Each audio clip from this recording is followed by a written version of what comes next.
Voilà, encore une fois, qu'est-ce qui se passe lorsque tu n'en profites pas pour gagner des matchs? Salut à tous, aujourd'hui on se retrouve pour faire le débrief de cette rencontre entre Liverpool et Manchester United, match nul, 2 buts partout. Ce que je viens de dire tout à l'heure, en tout cas, faut le dire, c'est en tout cas, voilà, qu'est-ce que j'ai bien sûr dit lors de mon débrief du match des Gunners face à Brighton. Malheureusement, on a fait match nul, ce qui a permis à Liverpool enfin, ce qui a permis de moins faire donc en fait que Liverpool au juste n'ait aucun problème, même si qu'ils ont fait match nul, ils sont toujours 6 points devant nous. Malheureusement, on n'y en profite pas. On n'a pas vraiment essayé de se rapprocher plus des hommes de Arne Slot. Mais malgré tout, Liverpool, non, ça n'empêche pas que Liverpool aujourd'hui a fini son match, a joué son premier match de l'année, et son premier match de l'année c'était face à Manchester United, et ça a terminé par un match nul. C'était bien à Anfield, ouais, donc faut se rappeler que il y a 2 saisons, Liverpool se sont imposés 7 buts à 0. C'était en mars 2023. Liverpool ont gagné 7-0 à Anfield. Voilà, on a vu plusieurs matchs incroyables entre Liverpool et Manchester United, dont le 4-3 à Old Trafford, le 2-2 à Old Trafford la saison dernière. Le 0-0 c'était un peu ennuyant, peu importe. Et bien sûr, faut se rappeler que j'avais débriefé ce match-là. Le match aller à Old Trafford, on a vu qu'il y a eu le 3-0 mis par Liverpool à l'extérieur. Donc, et là maintenant aujourd'hui, il y a match nul, 2 buts partout. C'était un superbe match, hein, faut le dire. Il y a eu il y a eu beaucoup d'actions, il y a eu beaucoup d'occasions. Il y aurait pu avoir plein de buts. En tout cas, si voilà, la plupart, si les gardiens en tout cas ne seraient pas au top, en tout cas, et si bien sûr les gardiens sont pas au top, il faut qu'on parle en tout cas de plusieurs joueurs dans ce match-là. C'est parti tout de suite. Avant de parler de ce match-là, n'hésitez pas à vous abonner, liker, commenter, ça fait toujours un très grand plaisir de vous avoir dans mes vidéos. Alors là, d'abord, faut dire que c'est le premier match de l'année pour ces deux clubs-là, Manchester United et Liverpool. Ça termine sur un match nul après que Man United était quand même sur 4 matchs d'affilée sans une défaite. La dernière fois que Manchester United n'avait pas perdu, c'était au Manchester Derby. C'était lorsqu'ils avaient gagné le Manchester Derby face à Manchester City à l'Etihad Stadium. Il n'y a pas eu d'autres victoires jusqu'à aujourd'hui, jusqu'à ce qu'en fait, il n'y a pas eu d'autres fois où ce que Man United n'ont pas perdu, mais jusqu'à aujourd'hui. Donc logiquement, hein, faut dire que Man U ont eu, en tout cas, tout le monde, en tout cas, se disait que Man United allait se faire prendre encore une fois une grosse raclée à Anfield, mais encore une fois, ça c'était la même chose là. Je me souviens, c'était la même chose la saison dernière. Ça aurait dû être. Il y a beaucoup de gens qui disaient ça va être 7-0 pour Liverpool, ça va être 8-0, ça va être 9-0, etc. Mais ça finit par être des égalités. Faut le dire, hein, faut le dire que vraiment ce 7-0, faut dire qu'il a été en tout cas pas prévu du tout, mais en même temps, faut dire que après l'avoir vu en tout cas, parce qu'il faut dire que lorsque Liverpool a mis quand même le 7-0 en mars 2023, c'était pas un top Liverpool, hein, faut le dire, hein, c'était pas une équipe de Liverpool qui était 100% top, hein, faut le dire. Et là maintenant, la saison dernière, en tout cas, ils ont fait une super belle saison Liverpool, malgré tout, malgré que voilà, ils ont fini 3ème dans la ligue, mais en tout cas, ça a fini que voilà, ils ont essayé de beaucoup plus être dangereux dans leur match. Ils n'ont pas eu beaucoup de défaites aussi, il faut le dire, contrairement à la saison 2022-2023. Et là maintenant, on croyait tous qu'ils allaient refaire la même chose logiquement parce que ça semble être une équipe beaucoup plus dangereuse. Mais malgré ça, ça fait 0-0. Et là, encore plus dangereux cette année-là avec un Arne Slot. Une seule défaite dans toute la saison générale. Et même à ça, et même à ça, il y a Man United qui arrive en face après plusieurs défaites, hein, je le précise, après plusieurs défaites. Hein. C'est pas comme la saison dernière, United avait quelques défaites, sinon ils mettaient quand même des victoires. Mais sinon, là, pour ce cas-ci, il y avait 4 défaites d'affilée. Wolves, Tottenham, comment ça s'appelle, Bournemouth et puis Newcastle United. Sinon, Liverpool, et là maintenant ils arrivent à Anfield et ils prennent le point. Incroyable. Même si que dans le temps quand même, faut dire que dans les matchs entre Liverpool et Manchester United, il y a eu en tout cas beaucoup de grosses victoires de Liverpool, hein, faut le dire, si on compte pas ce 7-0 bien sûr, parce lorsqu'il y avait en tout cas Salah en top forme et Sadio Mané qui était un magnifique duo, on a vu en tout cas le 4-0 à Anfield, c'était en avril 2022, on a vu le 5-0 à Old Trafford qui était en octobre 2021 si je me trompe pas. Sinon, on en a vu en tout cas. C'était des gros résultats de Liverpool. C'était en tout cas des matchs où ce que Liverpool se sont montrés top. Mais récemment, il y a eu des fois où ce que Manchester United a réussi en tout cas à surprendre cette équipe des Reds. Mais c'est parti. Maintenant, parlons de ce match. Parlons en tout cas des deux équipes. Hein, faut le dire, il y a beaucoup de choses à dire sur les deux équipes. Beaucoup de joueurs que j'ai bien aimé regarder. Commençons d'abord du côté de Liverpool. Alisson Becker, toujours aussi exceptionnel. C'est en tout cas un gardien qui fait une très belle saison, en tout cas qui a été blessé pour un moment, très bien replacé par Kelleher, et là maintenant il revient et il compte, et même à ça, il est là, il est toujours aussi incroyable. Hein. Ça reste que Man U n'ont pas eu en tout cas plus d'occasions que Liverpool, faut le dire, mais Alisson Becker, les arrêts qu'il a pu délivrer ont été quand même incroyables, surtout vraiment ce arrêt face à Rasmus Højlund qui était devant les buts et qui a fini par ne pas la mettre. Et voilà, en tout cas c'était en tout cas un superbe arrêt de Alisson, mais en même temps, il faut dire que Højlund n'aurait pu la mettre, mais en tout cas, ça reste que en tout cas Alisson a fait un très beau match. Ensuite, faut préciser maintenant du côté de Manchester United, André Onana, vraiment exceptionnel lui aussi. Hein. Moi je trouvais qu'il a été un peu plus fort que Alisson Becker, parce qu'il faut dire que Liverpool logiquement a eu beaucoup plus d'occasions que cette équipe de Manchester United. Mais les Reds en tout cas, il faut parler déjà de cette super belle passe décisive de Mohamed Salah vers McAllister. Et McAllister, voilà, était sur le point de ouvrir le score, mais André Onana a délivré une de ses parades, faut le dire. Hein. Ensuite, faut préciser aussi qu'est-ce qu'il a pu faire aussi à la fin du match. Voilà, sur l'aide d'un énorme tacle de la part de Yoro, on va en parler de la défense juste après, mais par la suite, voilà, tu as, si je me trompe pas, c'était McAllister qui avait récupéré le ballon.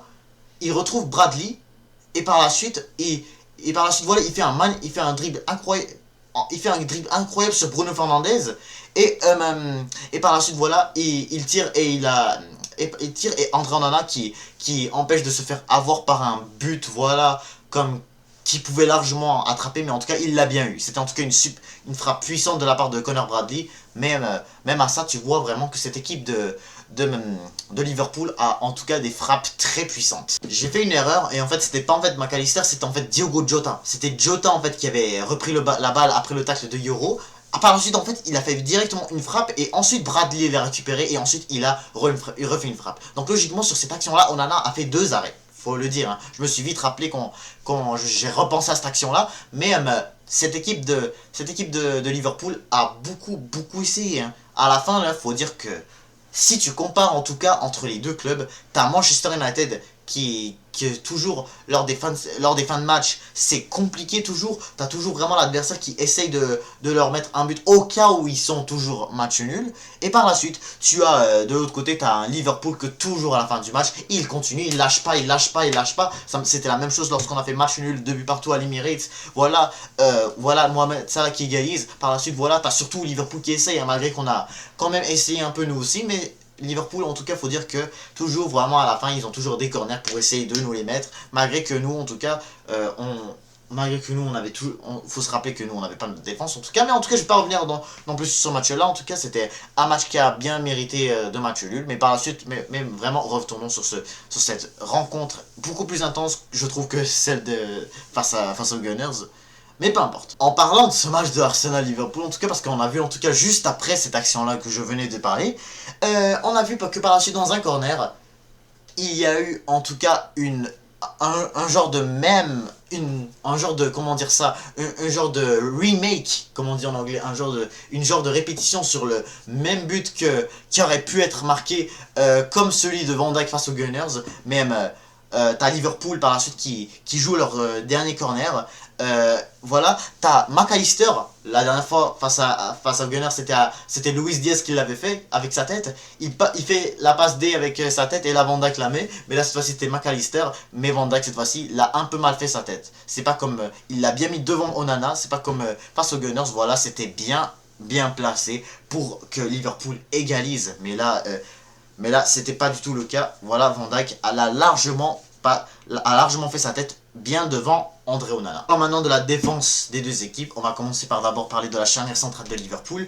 Konaté, Van Dijk, Van Dijk c'était vraiment un très beau match. Konaté aussi, il a essayé de son mieux, faut le dire, parce que d'un côté, tu avais quand même dans l'attaque de Manchester United, tu avais quand même un Diallo qui était très fort. T'avais un Mainu qui a fait un bon match, Ugarte aussi. Bien sûr, donc faut dire que déjà Man United, il y a beaucoup de choses à dire dans leur équipe, mais en tout cas la défense de Liverpool aussi, elle a été quand même, elle a en tout cas essayé de son mieux, hein, parce que là on va parler un peu des latéraux, parce que les latéraux par contre c'était à mon avis pas mal, c'était pas mal vraiment la plus grosse affaire qui a empêché vraiment Liverpool de gagner ce match-là, parce que pour de vrai, t'avais quand même un Trent Alexander-Arnold vraiment pas exceptionnel, t'as Connor Bradley qui rentre à sa place, il a fait en tout cas une meilleure entrée, je viens d'en parler avec l'action qu'il a pu faire, mais même sinon tu as Andy Robertson aussi qui a pas vraiment, parce que vraiment faut préciser aussi que sur le but pour égaliser de Amad Diallo, et ben c'était en fait Andy Robertson qui a comme un peu trompé Alisson. Donc là, il y a sûrement plusieurs personnes qui se sont dit comment Alisson n'a pas pu attraper. Voilà le but de l'égalisation de Manchester United. Ben, c'était un peu, voilà, Amad Diallo qui l'a comme.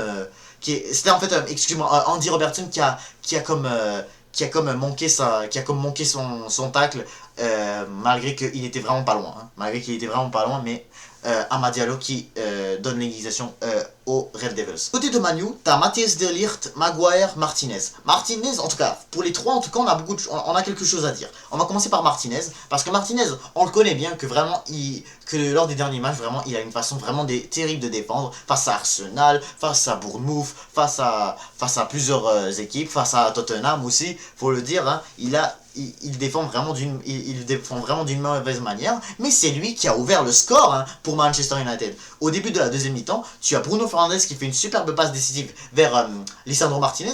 Il est là, il la met vraiment il touche la barre et le ballon entre.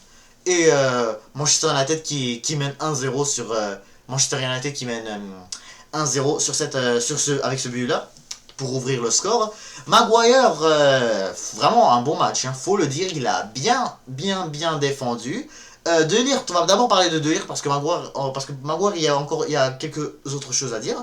Mais De Ligt, par contre, lui c'était par contre beaucoup plus compliqué parce que tu vois que quand même du côté de Liverpool, t'avais quand même un Luis Diaz qui a joué t'avais quand même un Luis Diaz, pas un Luis Diaz, mais un Cody Gakpo qui a quand même qui l'a quand même qui a quand même bien comme qu'il a bien mangé, faut dire, hein. Faut dire que Gakpo De Ligt en tout cas a eu du mal à défendre sur Cody Gakpo qui était pour moi le meilleur attaquant de cette équipe de Liverpool. Sinon tu as bien sûr tu as c'était en fait la faute de Ligt en fait sur le penalty de Mohamed Salah. C'était bien Matthias de Ligt qui a donné le penalty parce qu'il a bien mis sa main dans les airs vers les buts et voilà Liverpool qui ont eu ce penalty et Mohamed Salah qui la met. Maguire en fait, voilà, lui aussi il a fait en tout cas un très bon match comme je viens de dire, mais surtout faut aussi préciser en tout cas quelque chose faut surtout aussi préciser en tout cas qu'il y a eu une occasion qui aurait pu permettre à Manchester United de gagner 3-2. Hein. Voilà, on a vu l'égalisation de Amad Diallo, mais t'as Maguire là, il est devant les buts là, mais malheureusement c'était la dernière action du match. T'as Maguire, il est là, il loupe l'occasion. Vraiment, il la loupe dans les airs. C'est ça que j'ai trouvé ça un peu bizarre, en tout cas malheureusement pour cette équipe des Red Devils. T'as Maguire qui aurait pu vraiment donner la victoire à Anfield pour Manchester United, mais il a juste vraiment mal tiré avec son pied. Ça aurait été vraiment incroyable si Manchester United aurait pu gagner ce match. Milieu de terrain, Gravenberch, vraiment bon. Il a vraiment proposé comme d'habitude, il fait vraiment des très bons dribbles. C'est vraiment l'un des meilleurs joueurs de cette équipe des Reds. McAllister, lui aussi incroyable. Il était pas loin d'ouvrir le score, comme je l'ai dit tout à l'heure. Sinon, bien sûr, il récupérait beaucoup de ballons. En tout cas, c'est un joueur en tout cas qui joue quand même violent. En tout cas, faut le dire. On connaît bien les Argentins. Bien sûr, et puis par la suite, Curtis Jones aussi qui on connaît bien, il fait vraiment une très belle saison. On est déjà rendu en tout cas au milieu de cette saison, donc peut-être que les choses pourraient en tout cas changer dans cette équipe des Reds. Puis du côté de Manu, t'as Ugarte aussi qui a vraiment proposé beaucoup de choses. Il a récupéré beaucoup de ballons sur Curtis Jones ou en tout cas sur plein d'actions de la part des Reds. Tu as Mainu qui lui aussi a très bien joué. Il a réalisé en tout cas lui aussi un hyper beau match. Dalot, lui aussi, faut dire que Dalot, en tout cas, il a beaucoup essayé de rester sur Mohamed Salah. En tout cas, on le connaît bien, Diego Dalot, Mohamed Salah. Diego Dalot qui essaie beaucoup de le tenir lors des matchs face à Liverpool. On le connaît bien. Malgré que voilà, il a été un peu trop violent, il a eu vraiment un vrai carton rouge. Mazraoui, lui aussi, en tant que Marocain, je le félicite pour le match qu'il a réalisé. Comme cela a souvent été, Mazraoui est vraiment le meilleur. Pour moi, vraiment, il est lui aussi l'un des meilleurs joueurs de cette équipe de Manchester United avec Amad Diallo. Pour moi, c'est vraiment les deux meilleurs joueurs de cette équipe. Pour moi, j'ai pas vraiment vu une journée où est-ce qu'il y a eu un mauvais match de la part de ces deux joueurs-là. Par la suite, remontons en attaque. Par la suite, Mohamed Salah, faut dire c'est lui qui a mis le penalty, pour préciser. Sinon, bien sûr, il a délivré beaucoup de passes décisives dans celle qui aurait pu être un but pour McAllister. Il a délivré en tout cas beaucoup de centres. C'est Mohamed Salah, c'est l'expert du centre. Ses dribbles aussi sont incroyables, surtout quand tu vois vraiment que tu as Mohamed Salah qui est devant la surface. Vraiment, jamais vraiment faut faire des erreurs face à Mohamed Salah. En tout cas, il faut vraiment bien faire attention quand Mohamed Salah, tu le laisses en tout cas dans l'axe vraiment. C'est en tout cas faut dire que c'est vraiment le meilleur joueur de cette saison en général. Il peut vraiment largement gagner ce ballon d'or. Cody Gakpo, bien sûr, il a mis l'égalisation, vraiment belle frappe, très beau dribble sur Mathis de Ligt, si je me trompe pas. Bien sûr, et bien voilà, Gakpo, je crois que c'est même lui qui a donné le penalty à Liverpool, si je me trompe pas, bien sûr. Hein. C'était bien McAllister qui a fait la tête vers la main de Ligt. Je croyais que c'était Gakpo, mais finalement non, c'était bien Alexis McAllister. Mais peu importe, ça reste que Gakpo a fait toujours un énorme match pour cette équipe des Reds. Et puis Luis Diaz, très bonne entrée lui aussi. Enfin, très bonne entrée. C'était Nunez qui a fait un très bonne entrée. Luis Diaz, lui aussi, en tout cas, il a joué en tant que buteur. Je suis pas sûr si c'était vraiment une bonne idée, malgré que Luis Diaz reste toujours un top joueur. Si, bien sûr, puis même Nunez a fait son entrée, c'était en tout cas un peu... C'était juste, si je me trompe pas, c'était juste après l'égalisation des Reds, lorsque tu vois Nunez qui fait son entrée. Nunez qui était pas loin de marquer le but, mais heureusement que Yoro, qui était un défenseur que j'ai oublié de mentionner du côté de Manchester United, Yoro aussi qui a vraiment sauvé cette équipe de Manu, avec le tacle qu'il a pu proposer. S'il serait pas là, Nunez aurait dû largement la mettre. En tout cas, on connaît bien que c'est maintenant un top goal scorer, enfin top. Il faut dire qu'il y a des journées il y a des matchs que c'est sa journée, il y a des matchs que c'est pas trop sa journée. Mais pour de vrai, j'ai bien aimé. En tout cas, faut dire que Nunez n'a pas pu non plus faire grand chose. Pour finir du côté de Man United, t'as Bruno Fernandes qui fait la passe décisive pour le but de Lisandro Martinez. Pour Diallo, c'était Garnacho qui a donné la passe décisive lorsqu'il a fait son entrée. C'était une très bonne entrée, grâce à son entrée vraiment qui a pu donner l'égalisation pour Manchester United. Højlund aussi, voilà, voilà, quand tu compares lui et Darwin Nunez, voilà, les deux ont raté vraiment des occasions en or pour marquer. Puis bien sûr Diallo, il met l'égalisation, c'est un joueur exceptionnel, faut le dire. Il se débrouille super bien en tant que ailier droit.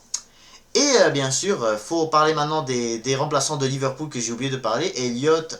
Jota, c'était lui aussi un très bon entrée qui aurait, comme j'ai mentionné tout à l'heure, il était pas loin de donner la victoire aux Reds.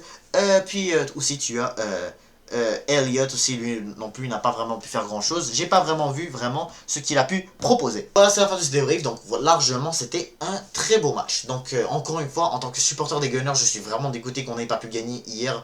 Pour de vrai, je sais, je l'ai dit trop de fois, mais là comme ça commence à m'énerver.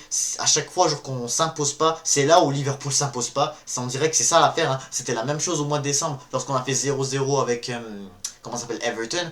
T'as Liverpool, ils font match nul de 2 contre Fulham. Tu as aussi voilà, Liverpool qui ne joue pas son match contre Everton. Il a été déplacé pour le mois de février. Puis même là, t'arrives pas à battre Fulham. Donc c'est là où que vraiment ça commence un peu à m'énerver ces affaires là. J'espère que ça arrêtera en tout cas, parce que le prochain match de première ligue, hein, c'est le North London Derby à domicile, pour le mentionner tout de suite. Après, bien sûr, qu'on ait affronté Newcastle United et Manchester United à domicile.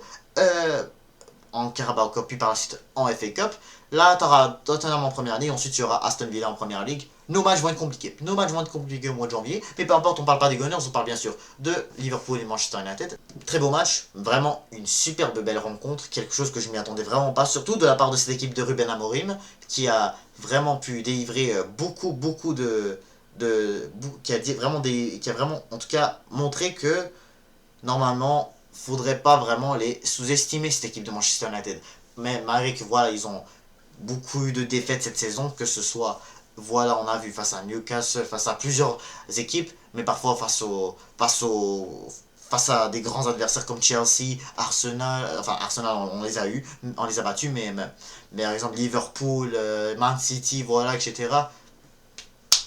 Ils réussissent à vraiment faire des matchs très difficiles. Hein. Tottenham en tout cas c'était hyper simple pour eux, mais en tout cas c'est pas une équipe à sous-estimer, je vous le dis, je l'ai même bien dit si je me rappelle bien dans mon avant-match Arsenal-Man United.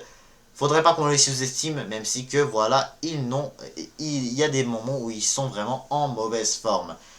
Donc c'est la fin de ce débrief, n'hésitez pas à vous abonner, liker, commenter et je vous dis à toutes.